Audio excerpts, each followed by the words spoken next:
మృతుని భార్య ధనమ్మ, అదేవిధంగా ఈ కూనిపాకు వెంకటరమణయ్య ఇద్దరు కూడా నేటివ్ ఆఫ్ పంగిలి గ్రామం, రాపూర్ మండలం. వీళ్ళకి గతం నుంచి పరిచయం ఉంది. అదేవిధంగా ఈ మృతుడు ఎవరైతే ఉన్నారో అతనికి ఒక డ్రింకింగ్ హ్యాబిట్ ఉంది. దాని మీదట భార్యాభర్తల మధ్య గొడవ జరగటం, అదేవిధంగా ఇతను ఆ ఇంటికి వచ్చిపోవడం జరుగుతూ ఉంది.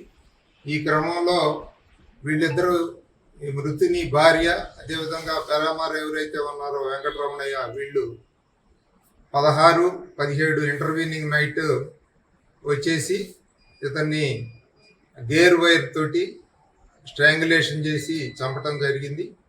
తర్వాత ఈ మృతుని భార్య ధనమ్మ వచ్చేసి ఈ వాళ్ళ అత్తామామలకు అతనిది సహజ మరణంగా నమ్మించడానికి ప్రయత్నం చేసింది.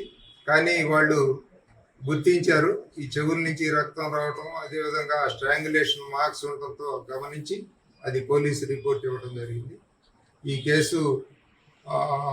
కేసు పరిశోధనలో మన రాపూర్ పోలీస్ స్టేషన్ సిబ్బంది, అదేవిధంగా కండ్లేరు పోలీస్ స్టేషన్ సిబ్బంది కష్టపడ్డారు. వెంటనే వాళ్ళని ముద్దాయిలిద్దరిని కూడా, ఇది ధనమ్మ, అదేవిధంగా కూనిపాకు వెంకటరమణయ్య ఇద్దరిని కూడా ఈరోజు సాయంత్రం అరెస్ట్ చేయడం జరిగింది. వీళ్ళిద్దరిని రేపు కోర్టులో హాజరుపరుస్తాం.